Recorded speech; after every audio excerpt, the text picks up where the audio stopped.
Po sa ating lahat, ipapakita po namin sa inyo ang paggawa ng donut concrete garden bricks. Donut po ito. So, ang ratio ng buhangin dito, buhangin, molasses, tubig, pine sand at saka yung semento sa toppings, parehas lang sa ibang mga pinapakita ko sa inyo. Ang pagkakaiba lang dito ay ang design. So, parehas lang ang ratio ng buhangin, tubig, molasses, no?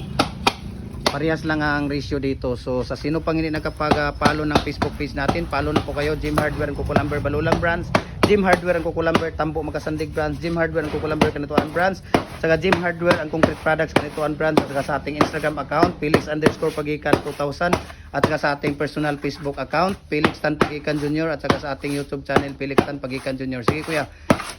Kaya ito po ay donut, no? Ayan, donut po ang pagkakagawa ng ganito po natin ginagawa ang donut. So, parehas lang ang ano nito. Ayan, so kung nakikita ninyo, yan po ang donut. So, isang basis pa natin tingnan si kuya para sa donut niya. Ayan. So, kumuha siya doon ng toppings. Ayan, yung toppings nilalagay doon sa molder. Tapos ini-spread niya doon sa molder yung plain toppings na cement. Kumuha ng tawag dito ng minimix niya na buhangin. Ayan. Tapos kunting dakdak. Tapos tamper. So kailangan lang natin maigi siksikin para mas magiging strong siya, no?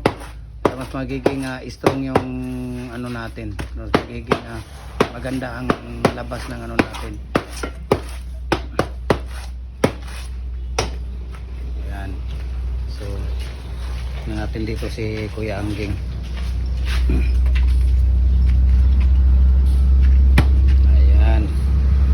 So ganun lang po ka simple. Ayan. Ayan, tingnan mo kuya. Ano mo. Pag may mga kunting kunting ano lang, lagyan mo lang ng kunting pairan mo ng kutsara. Huwag nyong kamayin para hindi siya ayan, para skinny pa rin siya at saka makinis. Ayan, kunting na yan, makinis po siya. So thank you so much po. Ito po ang donut. Ayan. So maraming salamat and God bless inyong lahat sa patuloy ninyong pagsubaybay sa atin.